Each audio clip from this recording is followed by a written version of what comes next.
ఒక్కరినే ఇవ్వలేదు. లేదు అతనికి సంబంధించిన వ్యక్తులనే వేశారు కదా. అతనికి సంబంధించిన ఇప్పుడు అలా అనుకుంటే అమర్దీప్ ఉన్నాడు కదా. నేను ఏమంటున్నా, వాళ్ళ వ్యక్తులని నువ్వు ఎట్లా ఐడెంటిఫై చేస్తున్నావు? ఆయన చెప్పాడు కదా 5 ఉన్నారు, నాకు ఫోన్ చేస్తున్నారు, ఏమైనా థ్రెట్ అయితే వాళ్ళదే రెస్పాన్సిబిలిటీ అని చెప్పాడు కదా. థ్రెట్ అని నేను చూడలేదు. లేదు ఆయన చెప్పాడు. ఆయన చెప్పింది నేను చూడలేదు. మీకేమైనా చెప్పారా లేదా అని చెప్తున్నామ్మా. ప్రశాంత్ నువ్వు ఫస్ట్ టైం ఇప్పుడు కలవడం.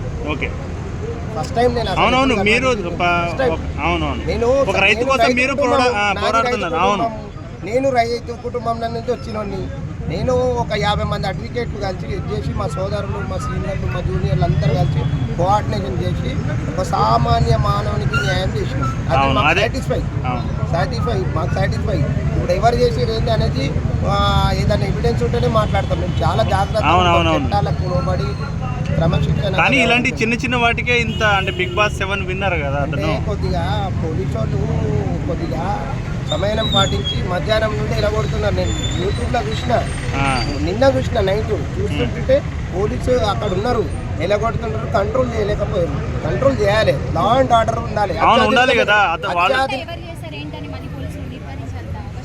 ఇప్పుడు పోలీసు వాళ్ళకి అట్లా నేను ఈరోజు మార్నింగ్ ఒకటి చూసిన, ఒక అబ్బాయి ఆయనని ఇచ్చేస్తా ఈయన ఇచ్చేస్తా అని సోషల్ మీడియాలో ఏదో పెడితే అది చూసిన, అది ఎంత చట్టరీత్యా నేరం చెప్పిన.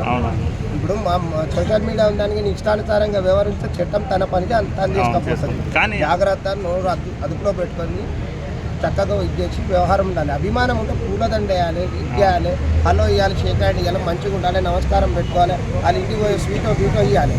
కానీ అద్దాల వరగొట్టుడు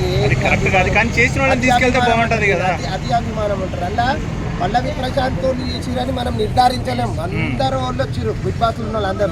వాళ్ళని ఎందుకు తీసుకెళ్లేదంటారు? వాళ్ళు వీళ్ళని నువ్వు చెప్పాలని నేను చెప్పాలి. కోర్టు ఉంటుంది, దానికి ఎవిడెన్స్ ఉంటుంది, పోలీస్ వ్యవస్థ ఉంటుంది.